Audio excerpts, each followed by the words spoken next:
I'm going to call the meeting to order of the special meeting of the Romeo Board of Trustees. Today's date, April 12th, starting at 7:30. If you'll all rise and we'll say the pledge. I pledge allegiance to the flag of the United States of America and to the republic for which it stands, one nation, under God, indivisible, with liberty and justice for all. Would the clerk call the roll? Edwards? Yes. Hart? Yes. Fowler? Melvin? Here. Roussel? Here. Toronto? Absent. President Siglo? Absent. You have a quorum? We have a quorum. Ms. Fowler, I'm supposed to be here. Zach, Yeah. I think was coming. Yes. He's supposed to be here. Somebody, oh, you said it was going to be. Zach? I didn't say that. Somebody No, said- Oh, you told me. Yeah, he should be here. New business, employee healthcare vendors, Ascend Group, Cornerstone, and Advantage Group. And I'll let Mike call them up probably in that order. Well, it just depends how you want to go about it. You can give everybody their 15 minutes of fame. We can go in the order that is on the agenda. We can do the three-quarter, first, second, third scenario. It's just up to you guys, how you guys want to go about it. This is fine. Let's start with Ascend Group. Is there three proposals, though? Oh, I have. Yes, I'm sorry. Thank you.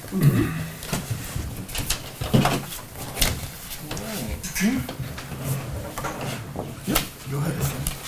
Keep it. We don't have a podium. Did you get one of each, James? Okay. Okay. I gotcha. Thank you. You guys may use the end of that if you guys Sure. wish. Good evening. Hi. So this is us. We are the second. So my name is Dennis Doley. We actually insure Bruce Township and Washington Township, so very familiar with this building. When we went ahead and we took a look at what you were offering, we identified a couple different things. One, there's a retiree savings that could be had with regard to a product called We Care Network Advantage. So we would be presenting that.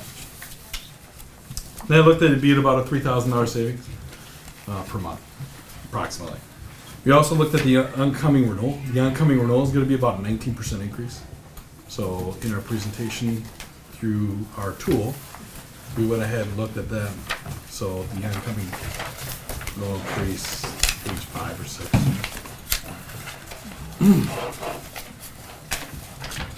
For the $1,750-$3,500 plan. Now, when it maps over to Blue Cross and Blue Shield, it's going to map a little differently. The deductibles are going to go down. So the deductibles go to $1,350, $2,600. We're really familiar with how this plan works, especially from an HSA standpoint. So we do this all the time with regard to these types of benefits. We also looked at the dental comparison, life insurance comparison, and other items which our analysis is behind that.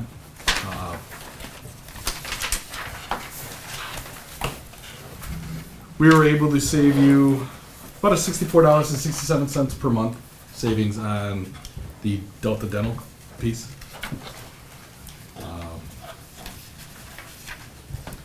We would use a passive PPO product as well. In addition to that,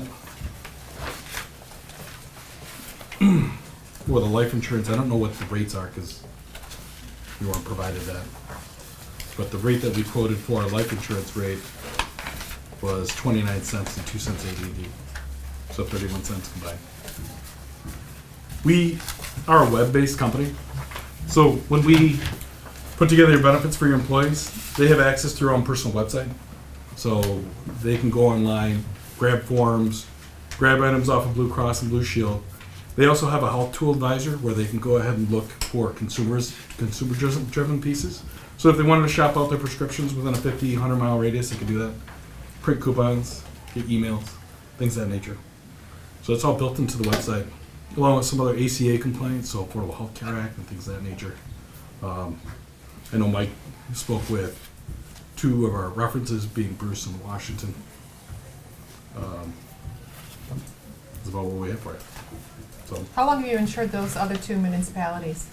we've had let's see, Bruce Township, I want to see for about 9 years. Washington, about 8 or 9. We also have about 40 other municipals. Okay. When you're looking at the savings and things, how accurate are you with the, actually, did you have all the specifics as far as our people that are under the plan? Yeah, we're not the agent as of yet, or we're not the agent, so we can't start quoting different option plans and things of that nature to the exact point of what the agent can. So, what I told Mike is, I know you have negotiations coming up. We're very familiar with your negotiator, the person that negotiates the police contract and so forth. So on. We have them in other municipals. As far as the other numbers go for the dental, the life, things of that nature, those are spot But on. like you mentioned, the first one you were saving $600 or something a month, or Yeah, so what I did is I took a look at your Medicare eligibles, and we do a lot of work with Medicare Advantage. So the Medicare Advantage savings that we were able to bring about is anywhere between $2,800 and $3,200 a month. That would be one of the products that I would propose to your If Medicare you just 65. said something, I didn't hear what it was. Excuse me. No problem. Siri's a little touchy. So thank you, Siri. If you just said something, I didn't hear what it was. You don't have to repeat. yeah. So we use those products in Washington. We use some other products in Bruce. But and as far as that savings, the reason I ask is last time we went through this process, we thought we were going to have a pretty good savings, and then that when the rubber hit the road, the way the actuaries came back or whatever, that was gone. So it wasn't accurate, and that was with the existing vendor. So I see. who would have the accurate information? So if you're saying $600 and something dollars, is that, how accurate is that? Is that It's is it apples accurate. to apples? Well, what it is your post 65 is in your active. In essence, they're being rated based on your active. So what we would do is we extract them out of the active contract and put them into a Medicare Advantage product, which is actually, in my opinion, a little better because it coordinates with Medicare. Okay. So So it's just a different strategy. It's just a different strategy. Yep. Okay. Okay. But we're really familiar with that product. Product's a great product. That's what I would do. Okay. Mike, you said you talked to the other communities. What's the I spoke briefly with Bruce. Can't remember if we talked to Richard about it or one of them over there, or maybe it was this employee. Can't recall. Saying what Washington Township thought they were great. Talked to Dan O'Leary and Kathy Boshears over there, and haven't heard any complaints from any of the employees either. But they don't need to complain to me. So, that's it. All right. So. I mean, it's pretty cut and dry. There's not Right. a lot of items in here to really address. Yeah. All right. All right. One other question, Sure. as far as time frame, as far as how long does this process take? If we're looking at this and putting that type of thing in there, what's a usual window of the time frame? So what I would recommend is structuring some sort of meeting with the retirees so they understand it, and then you guys are insurance consultants or agents, so let us come out and talk to them and say, hey, this is what the product looks like, this is what it feels like, and this is what it would do for you. In addition to that, you're probably looking at a 90-day window. Now you want it to somewhat coordinate with your renewal, Right. so that's I what don't the even time know what frame that actual date is. First. Well, May 1st is where we kind of are set for a deadline time frame. Of making a decision of what Yeah. we're doing May Yeah. 1st. And then, but we're insured until July 1st or June Right. 30th, 31st of July, or whatever the date is. Okay, the end of July. Yeah. So. All right. Okay.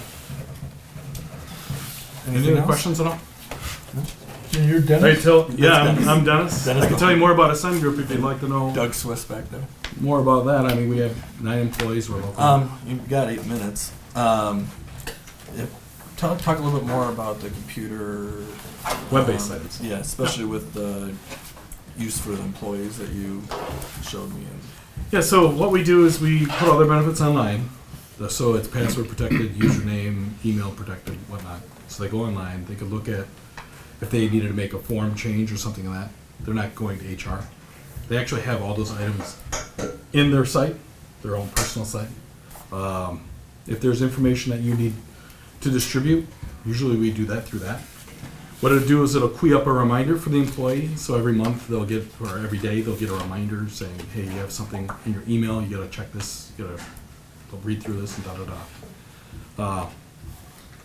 We have some municipals that actually load in like the informational pieces for like body cameras and things like that. They actually load it into the site. And then you assign it to the person and they review it. And it tells you whether or not they reviewed the item.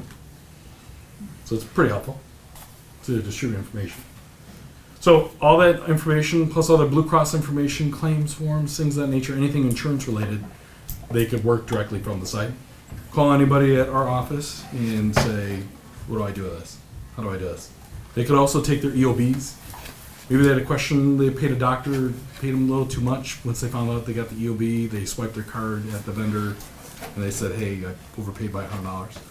They could attach your EOBs into the site, and we could go into their file folder and look at their EOB and access that and call their doctor and help them straighten out their claims. So we have a claims analyst in my office. She does that as well. What's an EOB? Explanation of benefits. So a lot of times doctors or people get confused with HSAs because then they say, I have this nifty card, right? And I have this expense at the doctor's office. So they leave the doctor's office and right before they get to hit the door, they swipe their card because they want to pay their bills on time because they want to be timely payers, not late payers. And then they come to find out they get an EOB in the mail or via email. And then they find out that they overpaid by $100 or $200 because it hasn't the Blue Cross and Blue Shield negotiated discounted rate. So instead of them doing that during their time of work, we authorize them through a HIPAA certification form, and then we call the doctor and say, hey, you overcharged them, get their money back, placed back on their card. Okay. All right. That it? Thanks, then. Yep, thank you. Thank you. All right.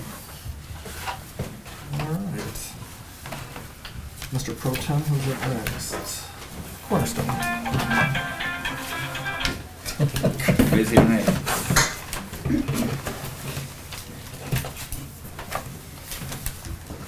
Hello.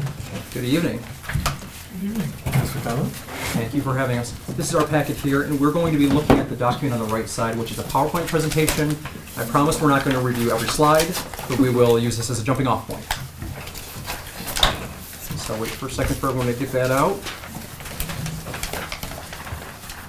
Okay, everyone ready? Okay. And good evening, and thank you again. I am John Vance, and I am the practice leader of Cornerstone Municipal Advisory Group, and this is Kim Koulis, an account director. We're going to go right to page 1, which is a little bit of an introduction of our firm.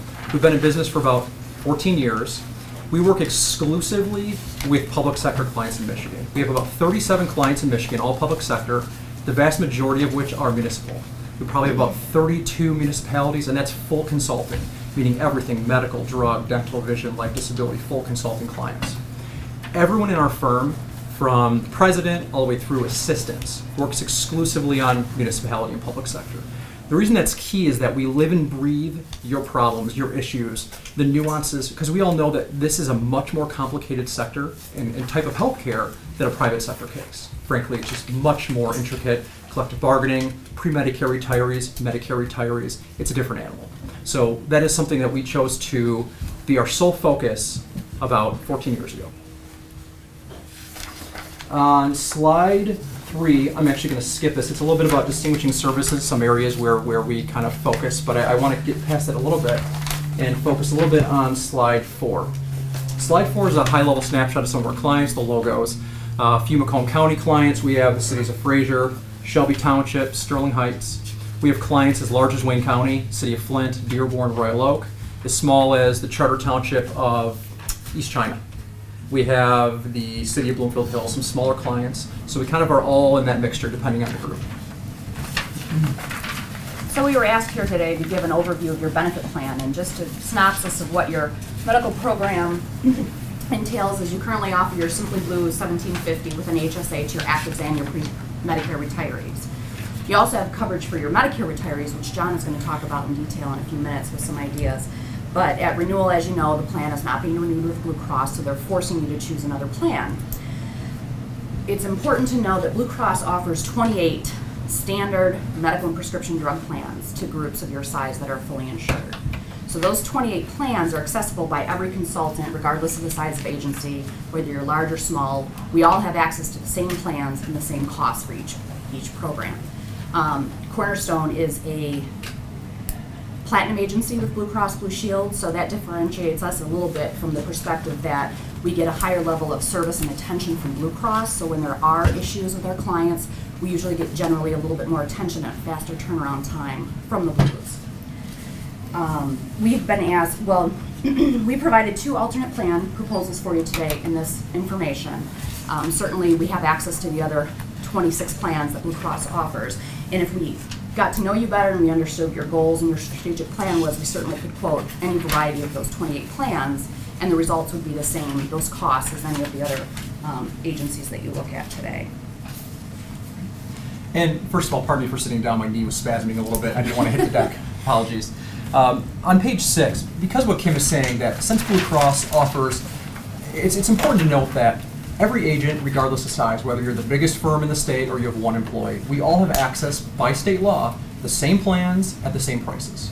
So you're really not going to get any different pricing from any of us folks in this room today.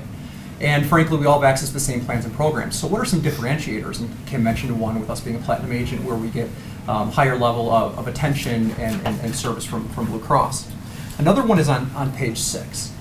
I can't help myself. I'm previously an underwriter, and I look at data without immediately going to the Medicare numbers. And this is an area, as was alluded to you previously, I feel like there's a tremendous opportunity for savings. What I did is I looked at you have 14 Medicare members. These are people that are post-65, have Medicare A and Medicare B. And right now you're paying for their costs. Medicare pays first, the Village then pays second for medical, and then prescription drugs you pay the full freight. So what I wanted to do was take a look to determine, is there a more efficient platform? There are several Medicare platforms in existence that all have different subsidy opportunities. We looked at one of those opportunities here for your group. We looked at a Medicare supplemental medical plan with a group Part D drug plan. By doing that, now I don't have the benefit of seeing your contracts. I don't know what your retiree contracts say in terms of, do they name a carrier? Do they name a plan? Without that information, I'm going a little blind here, so I understand that this may not be something you could jump on. We'd have to have a further discussion, maybe with your attorneys or however that dialogue needs to occur. But based on, I looked at plans that would be same or better. So the medical plan and drug plan, same or better on a Medicare program that takes advantage of federal government subsidies. When I did that, I found a national plan. This isn't limited to a network, a local network, national plan, medical and drug, that would save you for your Medicare costs 44% over current costs and 48%. That's real cash. That's not an estimate, that is real cash. Rate to rate, cash to cash. So that is, right now I'm paying X, I'm paying Y tomorrow, cash to cash. There's no estimate there. Now, Do you know offhand what the dollar amount was? I sure do. Yep, next page. Okay. Yep, we'll get there. One moment. All right. The last thing I want to note here is, from speaking with Mike a little bit, is obviously living in the municipal market, we know GASB is a huge concern. Unfunded healthcare liability. We have GASB 75 coming up just around the corner, where whether you know or not, GASB is being overhauled and being essentially replaced 43 and 45 with 75. And that's going to have different criteria for booking your unfunded liability. By the way, net liability on your balance sheet. You can't bury it in a footnote anymore. It's going to create insolvency across the state, frankly. And with that being the case, being efficient on your Medicare is going to be an area where you can have a profound impact on your unfunded GASB liability. So we'll take a look at the cash on page 7. So here we've spreadsheeted the medical and the prescription drugs. The medical, I actually improved your plan. Whether you know this or not, right now your Medicare retiree members pay for office visits a deductible from Medicare of $166, and once the deductible's met, they pay 20% of the cost. Based on some modeling we've done in our office, based on some Blue Cross books of business of an average of 11.97 visits per person per year, $80 average office visit cost, we estimate your Medicare retirees are probably on the hook for about $300 a year. This plan we've proposed covers office visits at 100%, meaning they would no longer pay that $300 a year, they're paying zero. So it's an improvement on the medical side, and it's a national network. On the drug side, we actually improved the third tier copay from 80 down to 70. Once again, national, full pharmacy access. And this would reduce your cost from current by $51,000 a year and from the renewal by $63,000 a year. These are real cash savings. And again, if we're talking 48%, I'm going to leave this to your actuaries. We do some unofficial modeling occasionally in our office on GASB. But I can tell you this would have a profound impact on your unfunded GASB liability, which I know is written on Mark's wall, because it's a number he's concerned about in regards to the village and how you manage this going forward. So this is something we wanted to look at a little bit because, frankly, we do have some active plans. We're going to get into those a little bit later. But knowing that we all can give you essentially the same thing, and we don't know you as well, okay? We're kind of on the outside. We were brought in more recently. Not having that information and the insight into what are your goals, what are your healthcare objectives? Are you looking for retention, retraction, savings? Are you pro HSA, HRA, standard? Without all that information, we want to show you a couple plans that made sense. But the reality is, if we're chosen to work with you, which we certainly hope is the case, we would sit down and have a strategy meeting to determine where do you want to be, and that might be one of the plans we'll look at today, and it may not be. But I wanted to show you an additional area where we kind of flex our muscles in retiree healthcare. Page 8 is just a little bit of information where we talk about OPEB. Believe me, Kim knows because she comes to meetings with me. I could talk about this stuff for hours. I promise I will move on quickly. He likes OPEB. Yep. And slide 9 and 10, I'm just going to kind of pass by quickly. When you can't sleep tonight, I implore you to bring this into your room and read these couple pages. It's where we really just to kind of show our muscles and flex our muscles with retiree healthcare. Slide 9. For example, Blue Cross, Humana, and HAP all brought in the owner of my firm and myself to help them build their Medicare departments, to build their Medicare Advantage products. They brought in our firm to assist them because they recognize us as being experts in the municipal market. In addition, the third bullet, the state of Michigan hired the owner of my company, Mark Manquin, to assist with a retiree lawsuit with the city of Allen Park. So we're definitely recognized both in the industry, by the carriers, and even by the state of Michigan. And we're experts on the court cases. We have great relationships with labor attorneys. We are very aware of the federal and local cases that could have a profound impact on your retiree healthcare liability going forward. Locally, I'm actively involved right now in a mediation on the city of Harper Woods and what that could mean to municipalities and retiree healthcare. So these are things, and down a little lower, a local case with Shelby Township. We are very aware at what's going on with the Public Act 152 lawsuit. How it went through Merck, it went through the appeals court, it's being appealed to the Supreme Court. MML is just filed an amicus brief to support the township. These are all things that we make our clients well aware so they know at any given time what the environment is and they can move forward appropriately. Slide 10 is a high-level overview of some of the things we've done, a snapshot for some of our clients. We have clients on this list that were in extreme financial distress, so I understand this is not for anyone. We have Wayne County and Flint on here. Harper Woods, but we also have groups that had retiree contracts that were very strict and clear. Bloomfield Hills, the Grosse Points. These are our City of Royal Oak, Shelby Township. These are ones where we had to get more creative and make changes that weren't going to get our groups sued because they didn't have the flexibility based on an emergency manager or a consent agenda. They had to make very intelligent decisions that wouldn't get them sued within the frameworks of their programs. And so this is a high-level overview. So getting back to the active plans, we were able to obtain employee data from Blue Cross. So through our authorization letter process, we were able to collect census data. So we're confident in the numbers that we received as far as the quotes that we have on this page. But as John mentioned, or as I previously mentioned, we did only quote 2 alternatives for today's meeting, and certainly we can provide more alternatives depending on your direction. Alternative 1 is a Simply Blue plan, much like you have today, but it has much higher deductibles and it introduces the health reimbursement accounts. So that's what we typically call HRA. So that's different from an HSA because a health reimbursement account would be an account that is set up for each member. Money is funneled into those accounts from the employer, and then that money is used by the employees to offset those large deductibles. We projected costs on the next few pages on this particular product based on a conservative estimate that 40%, the employees would utilize 40% of that HRA funding. Now, the remaining funds out of that account, if they're not used by the employees, reverts back to the employer. So it doesn't stay in the employee's hands. It's always an employer, it comes back to the employer at the end of the year.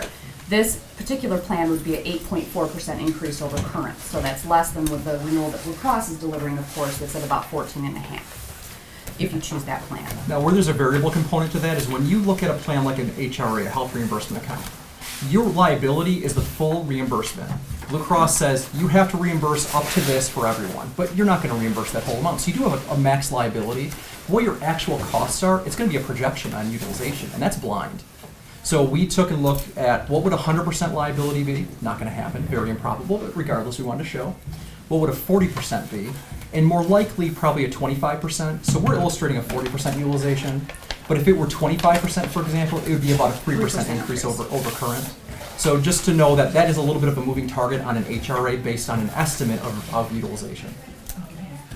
Alternate 2 is much like the plan you have today. It's a Simply Blue high deductible health plan, just has a larger deductible, but again, it does have an HSA, requires that the employer puts money into an HSA fund for each employee, so each employee would have some funds deposited into their account. And for alternate 2, this would be a projected combined cost of about 6.4% over current rates. So when we look at the next 2 pages, 12 and 13, this is just our high-level overviews of those 2 plans. Alternate plan 1 is the plan with the health reimbursement account. So you'll see it has a much larger deductible. Anything highlighted in yellow is where there's a change from how your plan operates today. However, with this plan would require employer funds be put into the HRA of $3,500 single, $7,000 per family, which would leave a back-end deductible to the employees of about $1,500 or $3,000 if they ever got to reaching that high of a deductible. So the cost would actually be a little bit less, their back-end liability, than what they are incurring today under the PPO plan. When we look at these plans, we try to determine what does it look like to the employee? What is their liability? Today's liability is a $1,750 deductible. They don't receive any HSA funding because ACA doesn't allow Blue Cross to offer that. Okay, your plans are very strictly monitored by Blue Cross, and those plans are built to conform with ACA. So Blue Cross is telling you what you can and can't fund into a health savings account. They don't make you sign an affidavit anymore, but still they require you to only fund what they tell you, and your current plan says no funding. So their liability today is $1,750. Under this plan, it's a $5,000 deductible, but you're giving them $3,500 up to in a reimbursement, meaning their net deductible is $1,500. So $5,000 looks scary on paper. Their net liability is actually less than it is today. And alternative 2 is the traditional PPO with HSA, much like you have today, again, increasing the deductible to $2,700, but Blue Cross would require that you put $700 into an HSA for a single, $1,400 into an HSA for a family, leaving a back-end liability for the employees of $2,000 single, $4,000 family. So that would be a little bit of an increase over what they are paying today under their current plan and the deductible. But the increase, even with premiums and HSA contributions combined, would be 6.4%. Okay. Okay. So the census data that you got from Blue Cross is accurate. This is what we currently have and being applied to this. Is there anything that's unknown with the retirees as far as the people that have is there any, is that more of a guess, or? No, so the way this works is that you're more straightforward than, for example, like self-funded plan. You are fully insured. You pay member level rates. You receive rates based on every single, we call it a belly button, right? So an employee, their spouse, their dependent kids, there's a rate for everyone. And that rate is the rate for the year. The only variability you'll have in the cost is if somebody gets married, someone gets divorced, someone has a baby, etc. That's where costs are going to change. So when we have those costs, we're able to model those through the alternative carriers as well. Those are set. Now, when I look at that Medicare option, once again, I'm taking rates, all cash. So there's no claim component, there's no estimate, it's just cash to cash. Okay. Now you guys know the difference between HRA and HSA. No, The HSA allows an employee to keep all their It's funds. their health savings account. HRA, we pull it back if they leave. Right. Or if they don't utilize all of the money, that money is employer money, so you don't forfeit it to the employee. Right. Right, and they're philosophical approaches. An HSA is a little more of it's a different philosophy where you're theoretically creating more consumerism. People are thinking about their care because they're trying to keep those dollars are theirs. You have no legal right over that money. It's theirs, and they keep it forever. They leave you, it's their money. Right. So if they can manage that money effectively by having lower costs through more effective drug usage, fewer ER, whatever it might be, there's more consumerism. They can be seen more of a benefit Yes. for them. Yes. Conservative. Okay. All right. Any other questions? Thank you. No. Thank you. Thank you. All right. And our president is here. You want to? Advantage group is next? Yep. Next is the Advantage group. Sorry for my tardiness. Good evening, everyone. Mike Canuto and Holly Haverty of Advantage Group Benefits. It's been some great information shared so far here this evening. We've had the benefit, thankfully, to represent the village for over 10 years now. Going back in time when we started, we had a very old school traditional product that was first dollar, 100% Community Blue Plan 1. You had no deductible, no co-insurance. You had a $5 copay for prescription drugs. In 2010, we made the recommendation to move forward and make a plan change, and it's part of the negotiation process as well, dealing with the union representatives and the various union factions, to move forward with Flex Blue, and it was an HRA product. It was fully funded. The premium savings alone was about $150,000.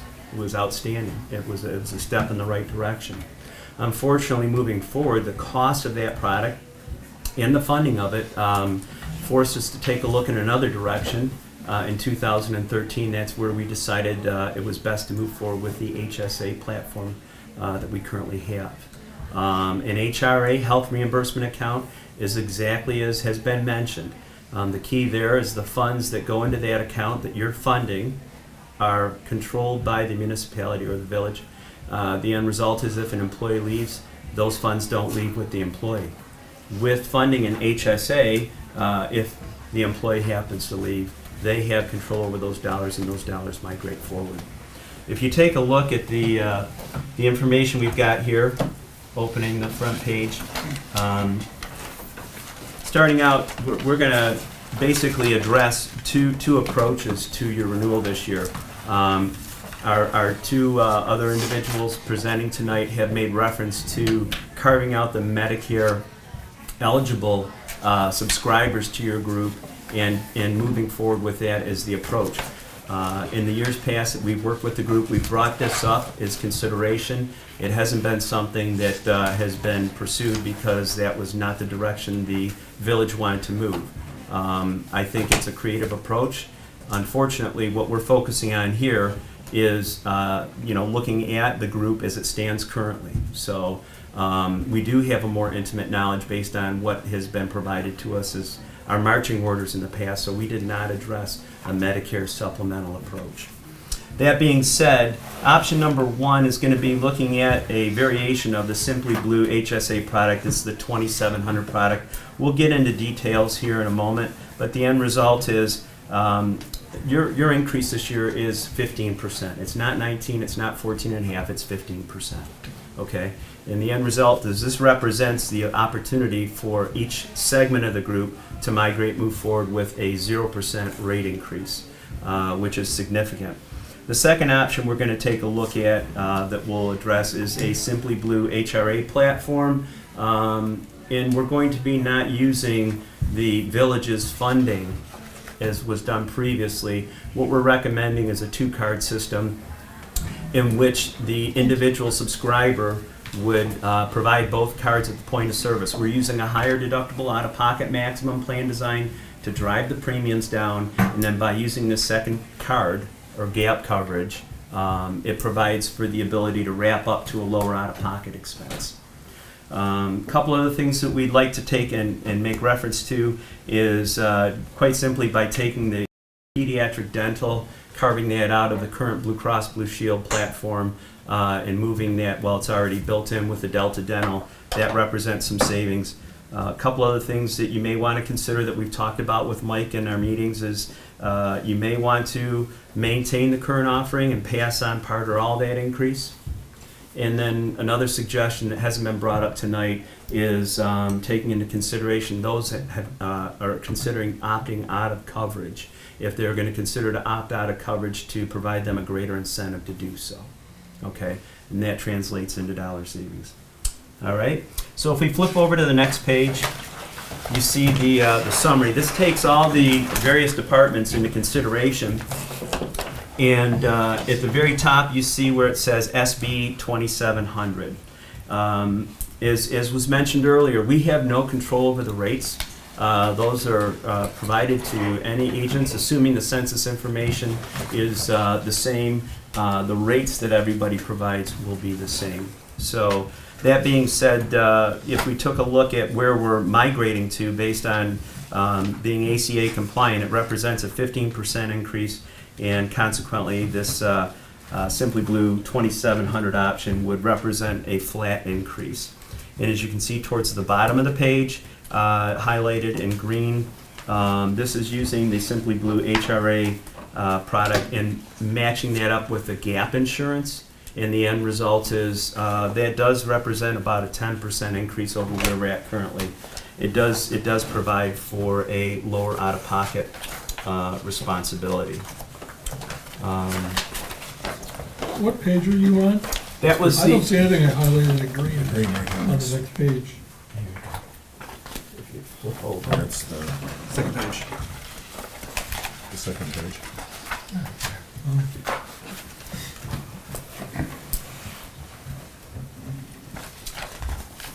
Okay.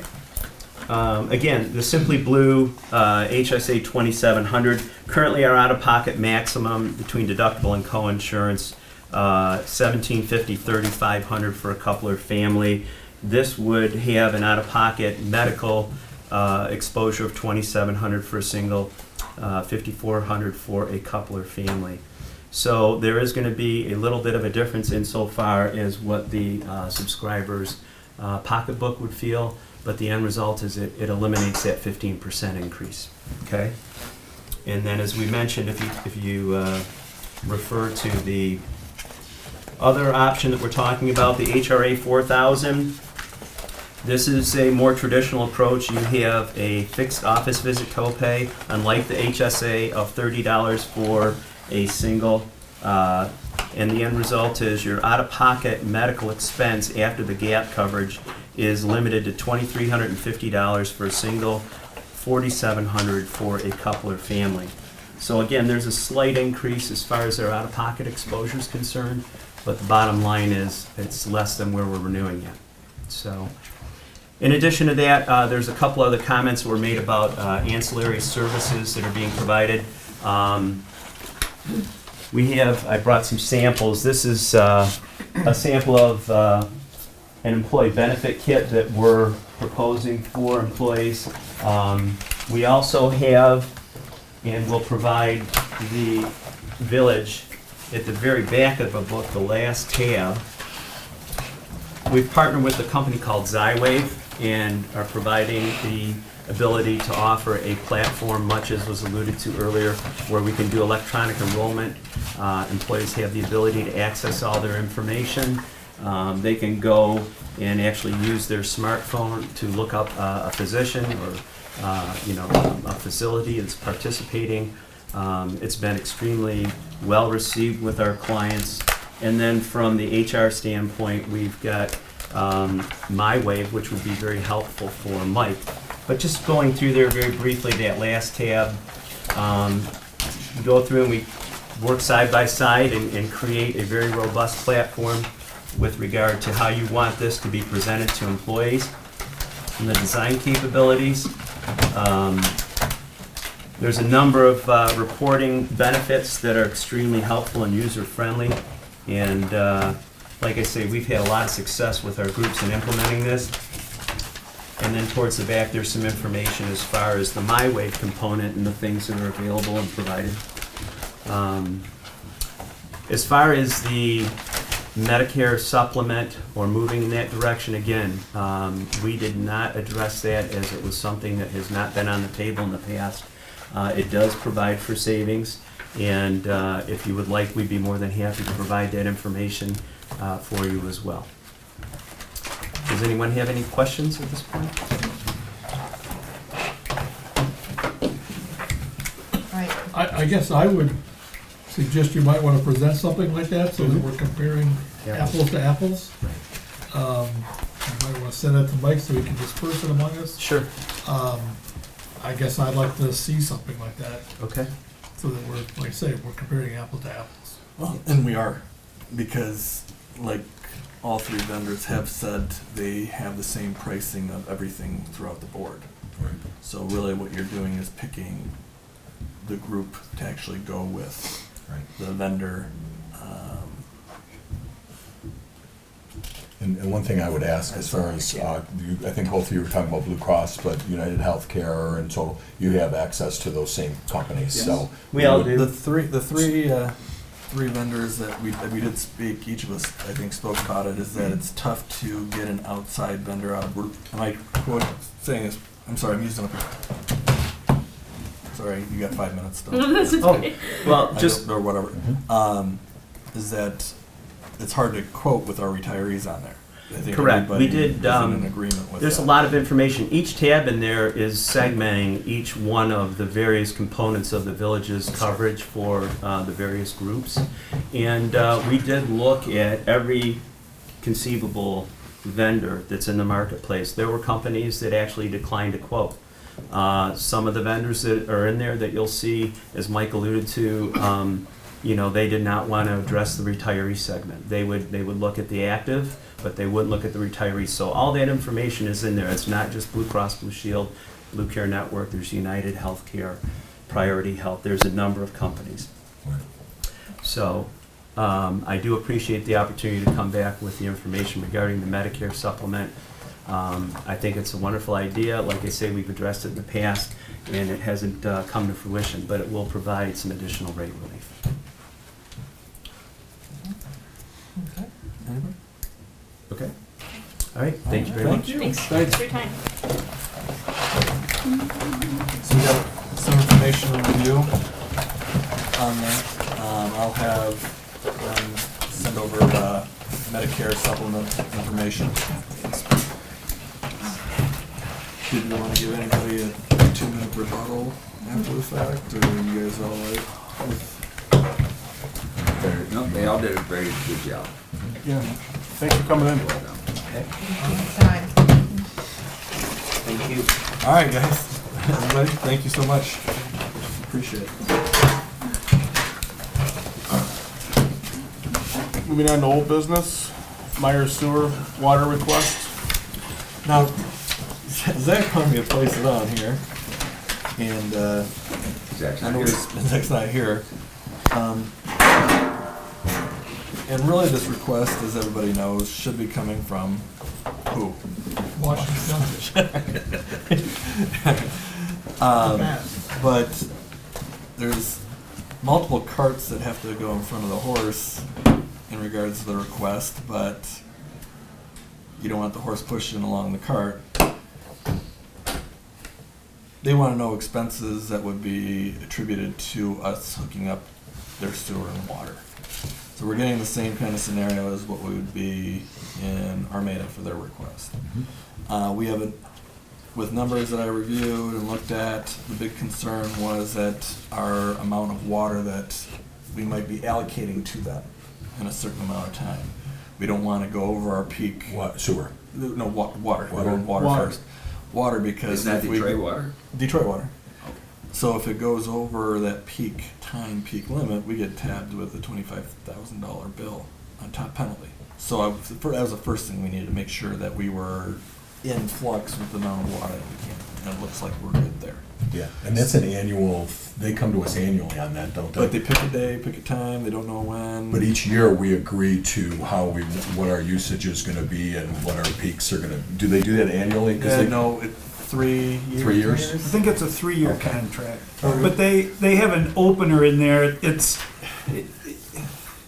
Don't get me started.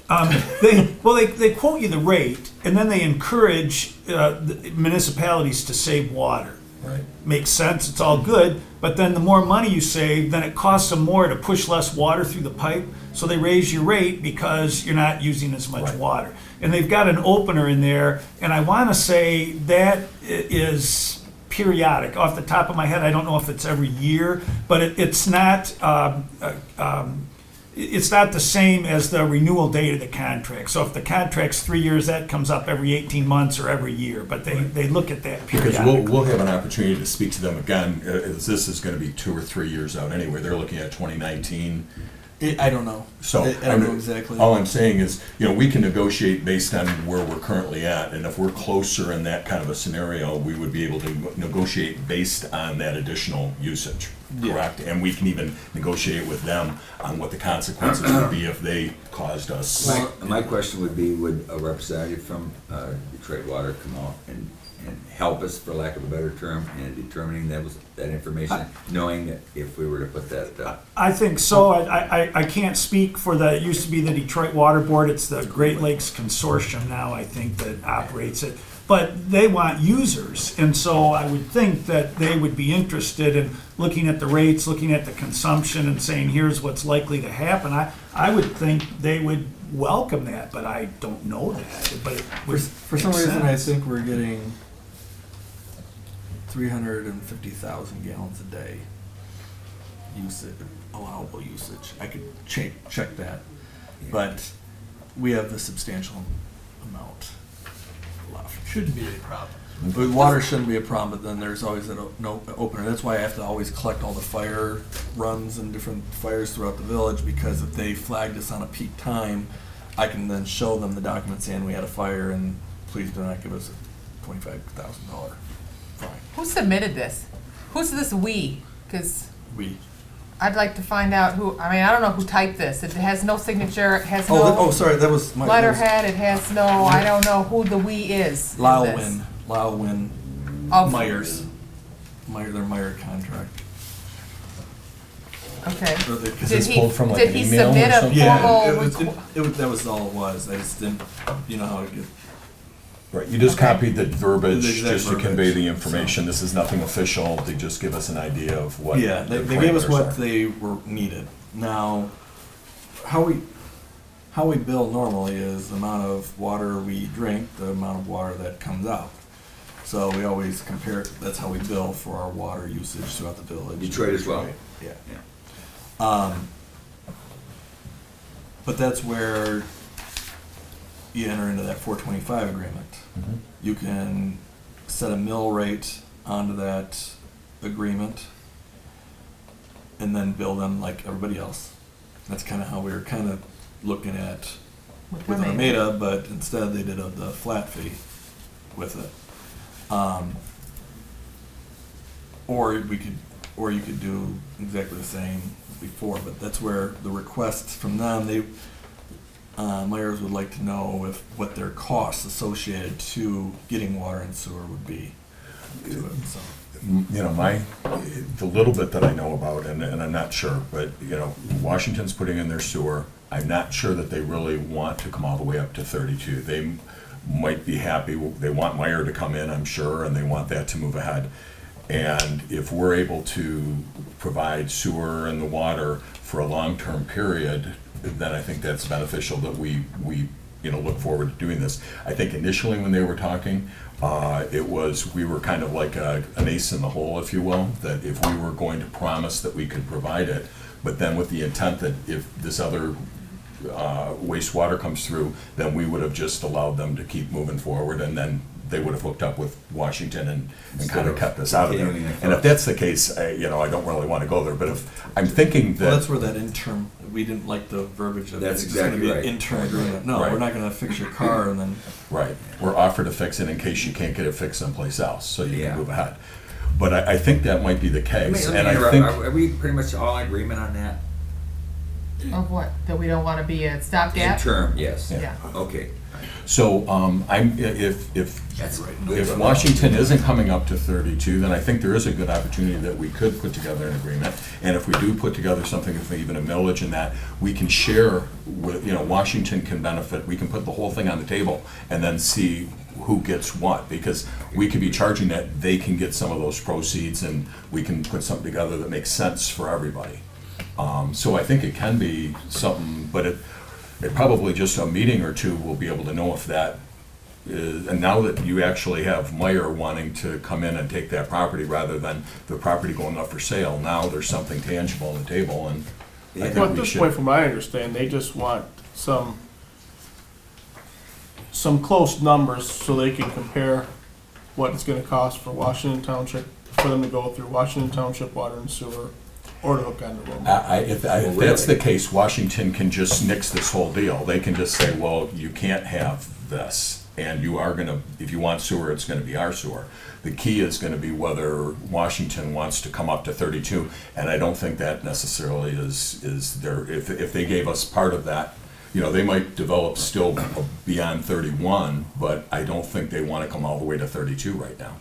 Yeah, but they've not said any definitive plans that I've heard yet at this No, point. but and I've had some just casual kind, not even with O'Leary himself, just, a few of the, just idle conversation, and that might be the case. So I think it's worthwhile for us to meet and see if, the key is if they extend their sewer treatment to go to 32 or not, and if the answer is no, then there's an opportunity for us.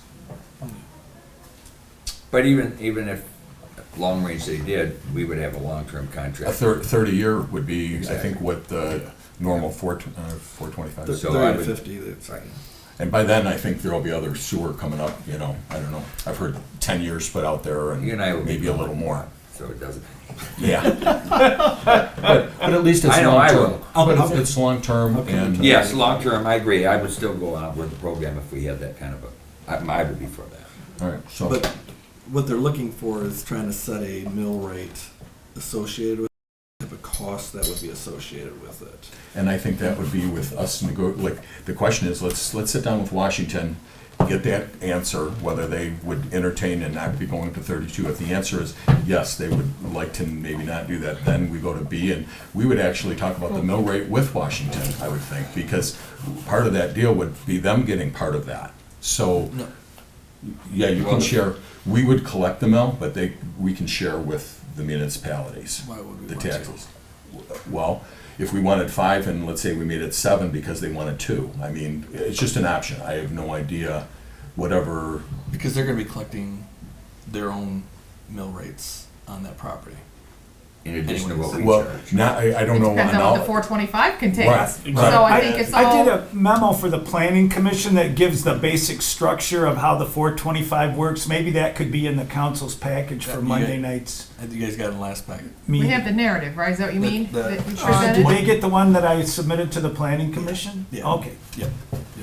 So, I would see if we ask that first question. If they are building a wastewater treatment plant, if their intention is not to go all the way to 32, then I think then. But if you Why- want to why are we establish a asking- subcommittee to meet Why are we asking like we the did with question? We do. Armada, That We is do what have- we want to do. Well, we do have a sewer request, yeah. So we don't need to even ask the question. We just present the numbers the way we want them to be. I like, yeah. I- But I mean. We don't give them any options. This is what we're presenting, take it or leave it. And that's, I think, what kind of Myers is looking at, and then the negotiation could be. mean, But see, the it's- other we'll thing- check to see, because Washington Township has a request from, if they want to try to enter into a 425 agreement for this, it does need to come from them. We don't want to negotiate against ourselves. But if their intention is to go all the way to 32, then it's a moot point, because we Then- can't do this without them. And if they want to have this happen and want it to work with it, it's something that we could work to partner with them in what is an agreement for everybody. It's, make it a win-win. I mean, I think rather than us just shooting out, we can maybe know what we want, but then negotiate with how the whole agreement would work, based on what they want and what they think is reasonable. Because they're gonna look at what they're losing in whatever tax and however that's set up. They're gonna wanna recoup some of that, and And they will automatically, But, and again, he has to realize that, it took us what, 3 years with Armada to finally put I that thought it thing. was 6, but. Was it Well, about- actually, it was actually Cataract will 15. It tell was you actually 20. 15. It was Right. actually 15. Well, we turned down a request back 12 years ago when I was, well, It was- yeah, 15. But we've got to I mean, Meyer wants to come up on here, Yeah. and that's a whole other issue, whether you want Meyer to be here or not, but it's gonna be developed, and No matter what, it's gonna happen. It's It's gonna- not any It's of our whether Romeo's jurisdiction. gonna get any piece of the pie or not. exactly, that's my feelings. Progress Something's is gonna be coming. there. I said it 20 years ago and now it's here. So you're either gonna be part of it or it's gonna swallow you up. but I would think we should ask the question to Washington, whether we have anybody that. Well, couldn't we formulate what we want first? Yeah, I mean, you can ask those questions in Washington, but problem is, you don't get entertained one answer from Well, them. Washington definitely wants Meyer to come in. You know that, however it's gonna be. If they are open to not going up to 32, then Again, that we don't opens the care about door. that. But we don't care about that, They'll right? sign a This is 30-year what we contract. want. They can do whatever, if we. We if want a they'll sign 30-year 30-year contract, here's the rates. And, Again, I think you gotta use it as a negotiating point. I don't think you can say, we want $5, I'll just throw a number out there. Sure. And then Meyer comes back and goes, $5, that's a steal, what do I sign? Because they really were willing to pay 10. I mean, I don't know anything about this. I would hate to throw out some figures just because we think that's what we want until we really know what do we have It's a $6 million property. that we're not collecting anything from. So I get it. Selling any, service to them is a benefit to us. But but, and I would think we would structure it similar to Armada, wouldn't we? if you want to tell them what capacity is, that's fine, that we have the flows, that we have, the ability to do that. But I would not assign a price point to it just yet until we figure out How much we wanna make. what are they willing to pay? Not what are we willing to take, Well, what are it- they it willing to doesn't work that pay? way with them. We present and they agree or So don't. you're saying we should They're talk to, answer this before talking to Washington? No, I don't say that either. I think we make our proposal, give our figures to Washington, it's fine, and then they can go however they want. In other words, they can add double, we don't care what they do as long as we are confident in what we are presenting. Right. That's what we want. Then after that, if If Washington Washington wants says to no, add yes, more? whatever. Let's go for it. So we have to come up with those flow figures I do got them. and the cost figures. We know what It's very other minimal. other That's where that- of our businesses pay for Detroit Water, so we've got that as a foundation. And we know what the sewer rates are, so we've got that as a foundation. I think, however much you want to step it up, that, you think how's it working yet? You'd step it up accordingly, however much you want to, and we could decide that collectively. So we got a foundation of where we're working from. It's not, throwing it out there like a dartboard. Yeah, We because- do have that information. But I suggest we do that. And at this point, it's Myers asking, but they should be asking Washington Township, really, not us, in reality. Right. And I think, Mike, because of the way that the agreement works, we are having that agreement with Washington Township. You notify Myers, ask them the question and have them ask us. This is not proper what they've done, really. Is that correct? Right. Washington Township, if you enter into a 425 with any other municipality, it's between the municipalities. It's not between the private property owner. And that property's going to Washington Township, so they're gonna want the. It's already in Washington Yeah, Township. They want that It's- agreement. Washington does with us, and they come and ask for it, and then we respond with what we wanna charge them. I think that's what Myers has to do. They're going to the wrong party. Can we give them an estimate? I hesitate to do, we could, but I hesitate to do that at this point. Well, me and James, if you don't mind me pulling Mr. V in there with us, me and him discussed the 425 agreement, especially with what we ended up doing over in the Armada Township side. And I think me and him were more in an agreement in the 425 with the mill rate, because we're always going to be, if there's more build, there's going to be more tax. For us. In that type of scenario, instead of just going that straight flat fee that was done with Armada. But, and please don't let me speak on behalf of you, but with that 425 was probably, should have been more of the way we went with that, so. But, that's also, they're doing some study work over there at Armada Township right now, on what their feasibility plan is, how much it's gonna cost, where they're gonna hook up, all that type of scenario, so. Yeah, and I think if I remember the 425, and that's an issue with Armada, I think Bruce was gonna take, Bruce didn't wanna work with that.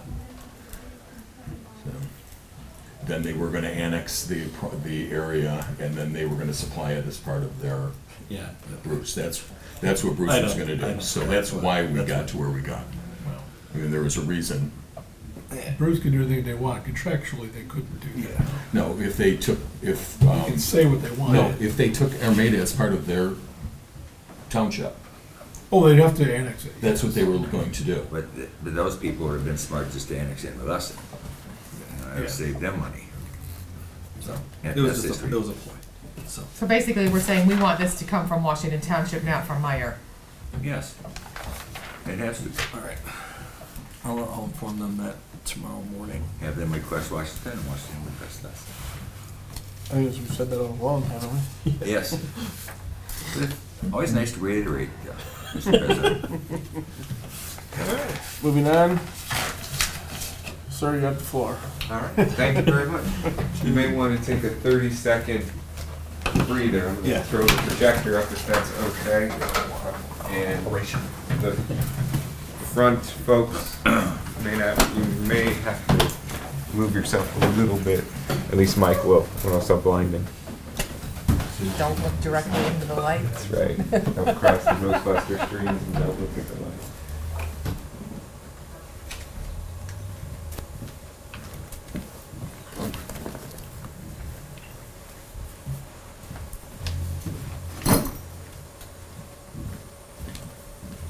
Do you have, as I'm setting this up, a theory of why Meyer is coming direct as opposed to going through the township at all?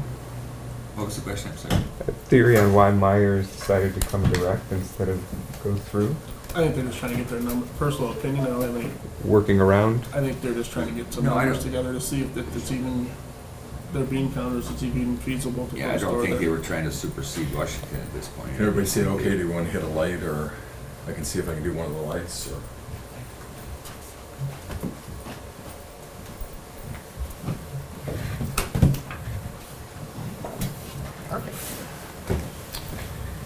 All right. We got Mike Small there. There he is.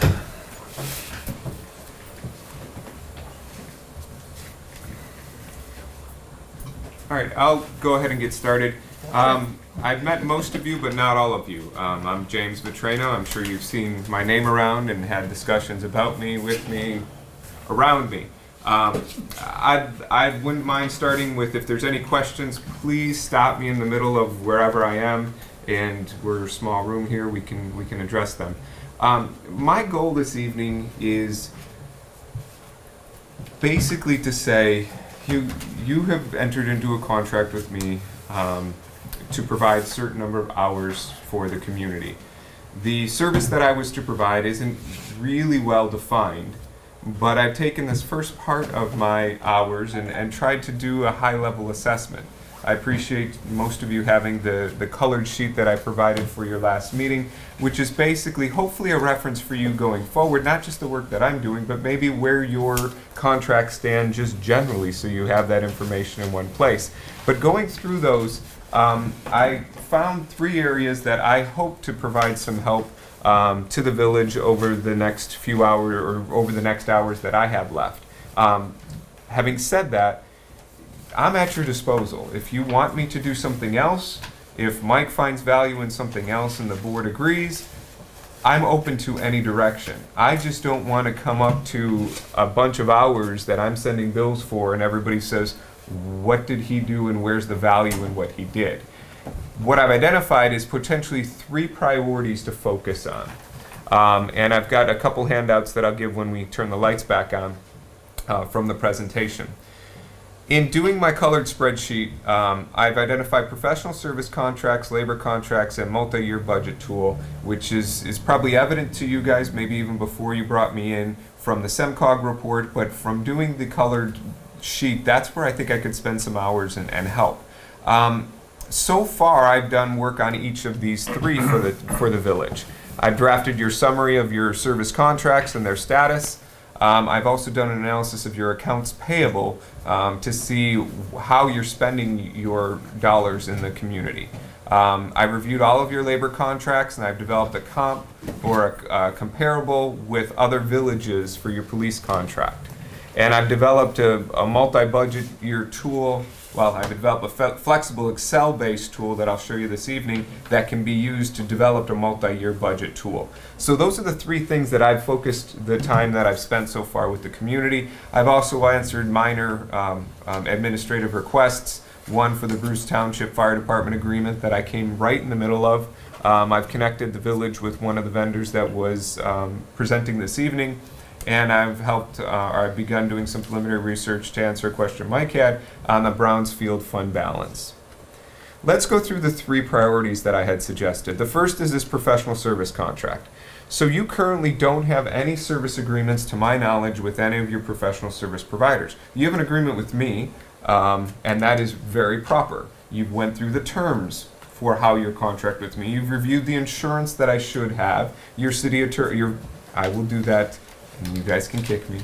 Your village attorney presented the terms that were more favorable to the village than maybe what was in the agreement that I provided. That is how professional service agreements often come to be. Currently, you don't have them. I don't know of costs and terms that are explicit in a form of contract. Specifically, your auditor, your engineer, your village attorney, and your IT services are areas that you probably, even if there's no cost savings to these things, you want to know what you're getting and what terms and what insurance they're providing and what coverages and under what terms do you get out of the contract. To the right here, and I can provide this in Excel to everyone or however you want it, this is every dollar that the township or the village has paid over a couple years to all of your vendors, sorted by vendors. So I had Mike, I gave some screenshots, Mike's financial staff pulled out the information, and then I kind of brought it together.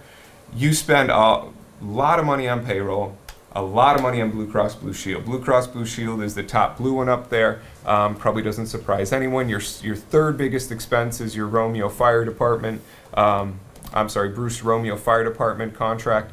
And then down a little bit are your three highest professional services. IT services is split up among a couple different vendors.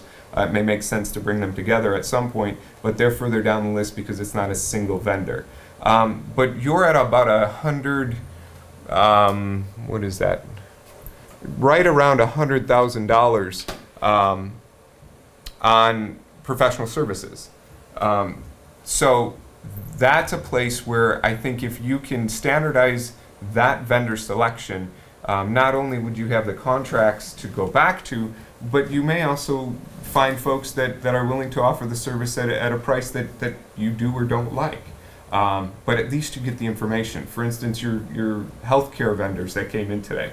With 3 qualified vendors, you found out that there's this retiree health thing that maybe you knew before, but they actually put some numbers to it. The $48,000 quoted by Cornerstone as your savings covers very close to the increase that is being proposed on the actives. Well, your current vendor said, I've tried that before, but hearing it again from another vendor sometimes helps motivate your current vendor, say, am I providing the best service that I can, and how do I keep serving the village in the best way possible? So what would that project look like? I can't come to you and say you're spending too much on your auditor because I don't know what the market for your village is for auditor. I know what the city of Rochester paid for their audit, and I know that it's not too different than what you're paying. And maybe that's just what the cost is at a size of municipality, whether you're 20,000 people or 5,000. I don't know, but until you go out to the market, you won't know. What I would propose we do is you draft a request for proposals, you put it on Mitten. Mitten is a agency that is supported by a bunch of cities, townships, and villages. And everybody uploads their documents to there. Digitally, you get a bunch of RFP responses from everybody. So last time I did an RFP for health insurance and put it on Mitten, I got 18 responses from reputable vendors because that's where they're looking for this. You review the bids, you conduct your interviews just like you did here, either through subcommittee or through Mike, or however you would like that to be done. You negotiate a final agreement. Something else I suggest, and have to work with the village attorney on this, is, a lot of community passes ordinances that say every 5 years we're going to go out to bid for our professional services. If you codify it in that way, then there's no question by the vendors of what relationship they're getting into. In this way, you have very long-serving, very well-respected, very good professional service holders right now, and it may be difficult to take this step that I'm suggesting. That's totally understandable, and that's going to be a decision of the board. But if you do make that decision, then you codify it and say, it's no offense to anyone or the service level we're providing, it's just something we have to do every 5 years to make sure that we understand what the market is, everybody's got updated contracts, and there's no question of could we get better or could we not? Well, no, we know. We know what the terms are. We went out to bid it last year, 2 years ago, 3 years ago, and we're going to go out in year 5. That would be one place to spend some time. Labor contracts. All of your labor contracts expire at the same time, you know that, and each contract has generally the same terms. What I did is I went out and I said, who's like Romeo?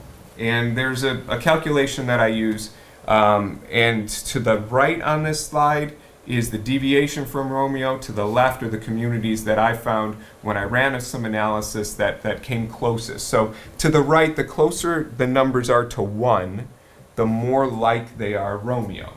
So Dundee, Wolverine Lake, Lake Orion, and Oxford, based on population, taxable value, and your general government expense. Those are the 3 terms that I used to find communities that are like you.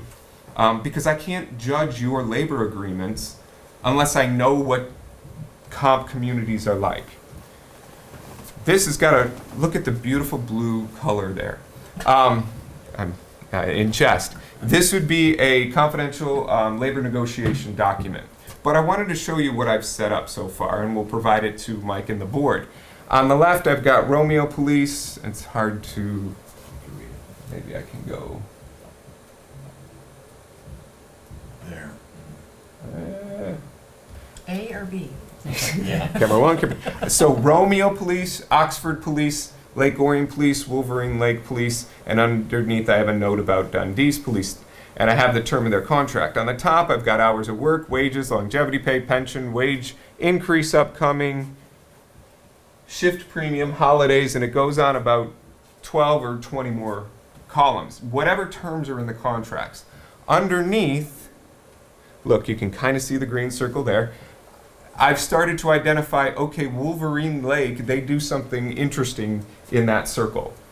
And up there under Romeo Police, I've got a circle there. I've started to identify among the comps to say, all right, if Romeo and Mike's going to go into negotiations, what is some basis here? Where are we being more favorable to our employees? Where are we being less favorable to our employees? And where do we want to stand with these other communities?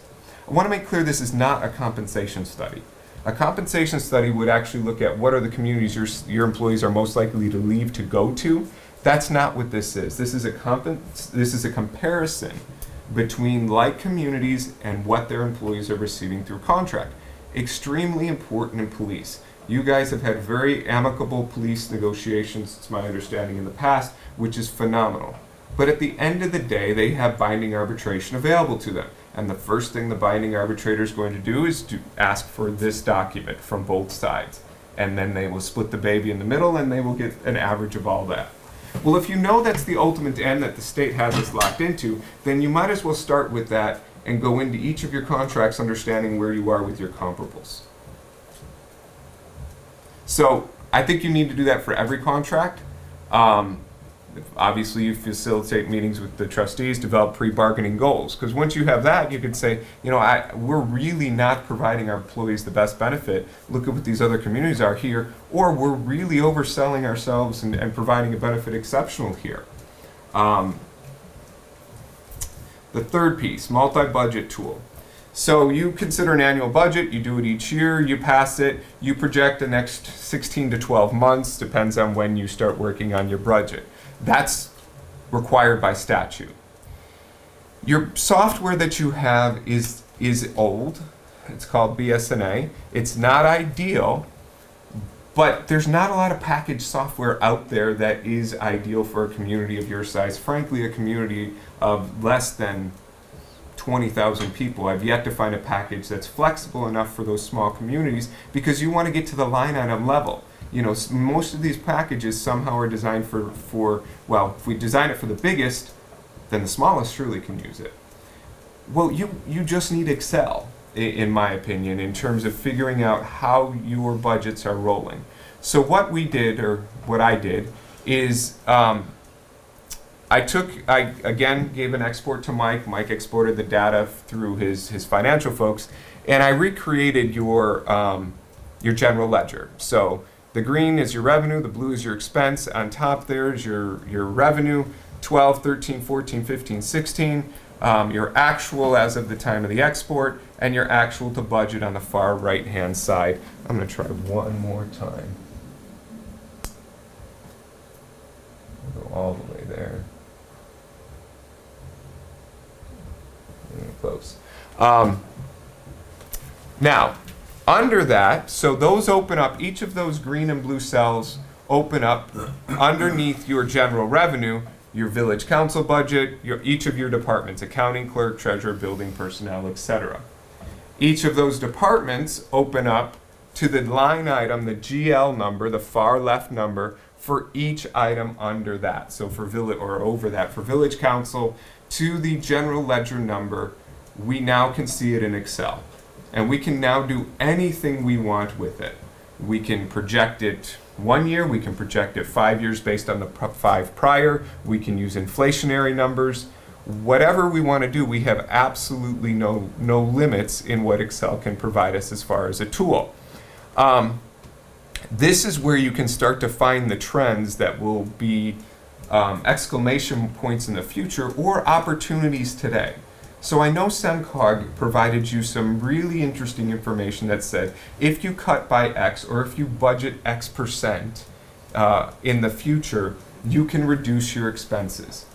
They did that with projections, not on your numbers. They did that with averages of other communities and averages of your communities, which is fine, but they had a lot of gap fills in there because they weren't dealing with your data this detailed. So I've created this Excel tool. Now, would this be a boilerplate that would be locked and you just plug in the numbers? No. Okay. So this is plain old Excel. Right. So Mike, do you work with Excel? Very little. Okay. But what it will do is, you can lock any cell, you can keep any cell open, you can do whatever you want. But once you have the model set up, it's just dragging and dropping next year's information. It's not complex. I would think that once the model's set up, it would be easy to. I know Mike can pick it up very quickly. You can lock the cells with some of the formulas that are in there, and then even save a copy if something gets changed. Absolutely. Right.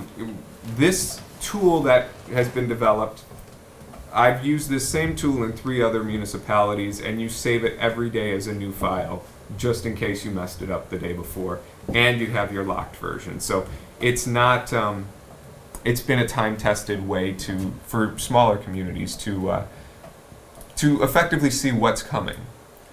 Just on the one more follow, do Please. we use Excel? Yeah, Dennis and Jan do they use are Excel? in this system, and then the problem with the export was what exactly? Well, the export worked. Oh, it did work. Yeah, okay. we had it. Jan and I went back and forth, and there was one variable. Jan is a computer wizard. But so you guys use Excel in the office. Well, okay. they may or may not, but this tool really is a manager's tool or the administrator's tool, and really for the trustees to get whatever detail they want, because the BSNA product is linked to actual computers in the office, so you can't drill down very well, and it's not the most friendly program to use. Because the only thing I'm thinking, this is like I've used Excel for 20 years now, so not that I know how to do this kind of stuff, not as fancy as that. But without that, and I don't even know if we have a copy of current Excel and all of that, then that's a problem. We're going to have to be able to, Well, a lot of the new generation is coming in throughout this month because of Dennis getting the new software update Right. for that stuff. and there's a new copy of there's- Office and and Excel. I think everything is, if you look through all the bullet points that he presented, kind of bored us with for 15 minutes, you'll see all the updated systems that are contributed to that. Yeah, if you've got Microsoft Excel from 2003, if you're running a Windows machine and it's preloaded with Excel, you're good. Right. You don't need the newest version. Right. And the exports can be written as pre-script. Jan did really well. What I did for Jan was I screenshotted BSNA because I'm familiar with it and said, do this, this, and this, and then that will create the export I need. And now those links can be made and you can simply import next year's data. Obviously, this thing still needs some formatting and standardization. We can do a model of 1 year to 5 and up to 5 years, up to 10 years. You can go as far as you want. It's really open, but I would not suggest going any further than 5. We can create customized report and personnel costing and train staff. All right, so looking at these 3, and this is one that I'm going to hand out, so we won't get too. I wanted to try and say, okay, what's the benefit to the community to do any of this stuff? Well, your professional service contracts, that 10% includes your IT piece, but if you can save 10%, you could start generating some real savings on these RFPs. Maybe you can't. Maybe, frankly, you go out to the market and it's more expensive. But I still don't think that overrides the value of having clear terms with vendors and confidence that you've done this. The long-term benefits is you create clear understanding with your vendors. And that bid model that I'll draft I'm proposing in the next slide for the audit, you could use it for anything. It'll be drafted as a model where you can take out auditor and you could put in, police car if you want to buy your Nest police car off of Mitten instead of one of the state bids or instead of a local vendor. And that's a piece or healthcare provider.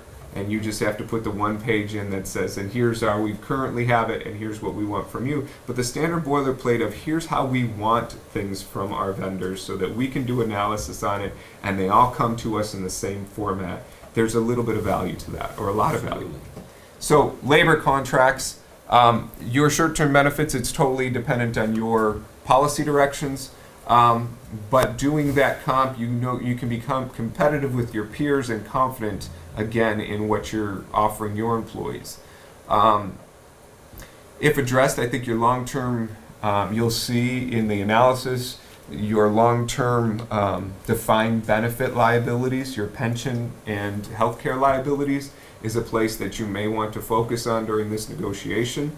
I don't think that's too far afield in terms of revealing closed session stuff, but that's a long-term opportunity when you look at what other communities are doing, and you create a model for future negotiations. You can take the same model. All I did was look at all the contracts and line them up, and you can use that same model in the future.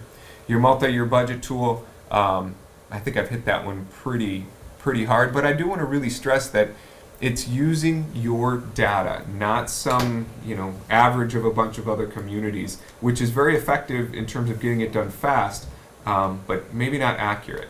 And you can run these different scenarios, whether I do it or someone else really experienced with Excel can do it. Mike will learn to do it, Jan will learn to do it, or knows how to do it. You want to say, look, we just want to focus in on our salt purchase. The last contract we got for salt at your table was X. What's that look like 5 years ago? I know Mike has that and Jan has that on their computer at their desktop, but if you can put this out and allow council members to check it out, you can have that data as you get your packet in a very transparent way. And offer it out to the community and post it on your website if you want to. So, where am I today? You contracted 65 hours, you budgeted for 65 hours. After tonight's meeting, I estimate that I have about 40 hours left.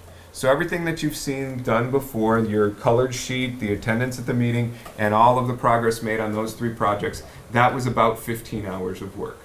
I've estimated if we were to do these 3 projects, and this is the other handout I have, and I'll just go through it real quick. On the left-hand side, I've got the professional service contracts, the labor contracts, the multi-year budget tool. Along the top, I have the 3 things that I would say I could do within the hours left. On the far right, I don't want to set up expectations and not meet them. That's the stuff I don't think I could get done within the 40 hours left. The little numbers, so just take for example the upper left-hand corner. If we decide to do the professional service contract, draft a model professional service RFP for the auditor and post on Mitten, the number 3 next to it, that's about 3 hours. And you can just use that and see what I project each of those components would take me, so that at the end of this, these are the deliverables that I could say, here, hopefully you can use them and you're satisfied with it. The far right-hand corner is a place where I'd like to be, and maybe some of you thought I should be there or thought I could get there, but there's no way that I could do that RFP model and the selection process for all of your service providers. I could do it for one and provide the model that can be then reused for IT, attorney, and engineering. I'm suggesting we start with auditor because I think that one is a place that savings could be generated. But it took me 32 hours to do all of those. It should say 9 hours per instead, or 8 hours per. The labor contracts, I can do the comp sheets for all of your labor groups. I can review those with the trustees and with staff, whoever you'd like me to, but I can't sit in and negotiate the contracts with the bargaining units. Those hours are not available in this contract. And on the multi-year budget tool, we can get the Excel done, we can present the model and train staff, and we can do a 5-year projection, but I'm not going to go beyond and do customized report and detailed budgeting tool, which is a whole spreadsheet that you'd use to project just your wages and benefits, because that is your big expense. But I can't get there. Now, if you say to me tonight or tomorrow or next week, James, thank you very much. We don't like the professional contracts. That's not one we want to pursue. Can you tell us something better you can do at 9 hours? Or labor contracts, or look, we're good with our new software. You go. Or you can say, James, I don't want any of this. We thought you were going to come in and do something else. Here's what that thing is, go do it. Or we thought you were going to come in here and do something else and you're not doing it, go buy. I want to provide a service to the village. And these are 3 areas that I think, based on my experience, I can help the village, I can help Mike, and I can help the trustees. And that's all I got. So I'd be happy to take more questions. I'll leave you with this page, and I'll leave you with this page so that you can, give me a thumbs up or thumbs down. We get a copy of that. I can send you the whole PowerPoint, but I'm leaving you specifically the printed pages of those 2 for right now that I printed for this evening. Opposite directions. Any questions that I can? Did you get 2? One page. I think he's got just one. one. Okay. So they'll come around and cross. I'll also provide a memo if you'd like out of tonight's meeting on your healthcare bids, if that's a desire of Mike or the trustees. I think somebody said it, I think it was Mike, he hit the nail on the head. You're just picking a partner right now. That was way too much information in too much binders to be able to say, I understand the dollars and cents of this and who's got the better dollars and cents. So you're going to want to look at those binders and see who's the most creative, who do I want to pick as my partner, so we can actually sit down and pick the plan. Mike, did you get one? So, Yeah. I'm going to do something bad right now. Oh, you break it, you buy it. Yeah, I know. Library. Or not library. It's on video. It's over. I may have no hours left by the time you retest this. Retest that projector. In all seriousness, if I can answer any questions, I'd be happy to do so tonight or at any time. This community's got a lot of great things going for it, and I'd love to help formalize some of the processes to maybe move it in a direction that you are more comfortable with. Questions, thoughts? Go home? The biggest thing is that we gotta get, before our negotiation starts, kind of figure out our healthcare strategy. That's the most important thing, because that's really what the unions will look at, because their well-being. So that's probably, I think, the biggest thing, that step forward that we have to do collectively here. Do we have enough to talk into a closed session like we proposed maybe, or do we have enough to at least lay some guidelines out or something? How about tonight? Just asking. Yeah, I got no problem with it. It isn't gonna take that long, but yeah, I mean, if we have something to talk, I mean, while James is here, if we want to pick his brain. If you want to know where your healthcare plans are with the comps I showed, at least for your police contract, that information's available. At least as a starting point. that would be great. You want to go into closed session if you want to. Okay. Yeah. All right, and you mention, for the camera? We're now entering back into open session from closed session at 9:37. So I'd like to make a motion to have James proceed with his allocation of remaining hours to take care of the professional service contract portion, drafting the RFPs, as well as the labor contract hours designated on a sheet. I want the multi-year budget too. 3. All 3 of these? Well, we can, but I think that these two, the top two right now, are the most important until we actually get to budget in May. Oh, okay. Yeah, that's gonna be tough. We can because we're see- still, nobody in the townships or anybody knows where we're at with the personal property tax. What is the latest on that? Same as we were 2 years ago. They don't have an answer. All right, did you get support on that? Did you? Or? We didn't get support. I didn't, or she made the I made the motion. motion. No, let's make it all 3, and he can do it in the priority you suggest. How's that? Yeah. And I will continue to report hours as we approach. But I'll Let's do get it. them all. I mean, I think the budget is important, so, okay. Uh, I'll include all 3, as he And proposed. then do it in the order that you suggested. Yeah, I'll second that Professional motion. services, labor, and then multi-tool budget Yes. to approve, James.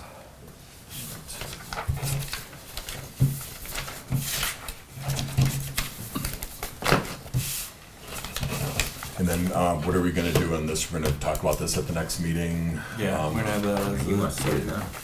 I just wanna get it rolling with the negotiations as quick as possible. Yep. Who's We the all in support favor? on that? That was- We're on it? Real All in job. favor? Aye. Any opposed? Motion carries. Somebody got a motion? I'll make a motion to adjourn. Support. All in favor? Aye. Any opposed? Nay. By the- What? Well, you started a little later than I said. Yeah, You're not tired yet.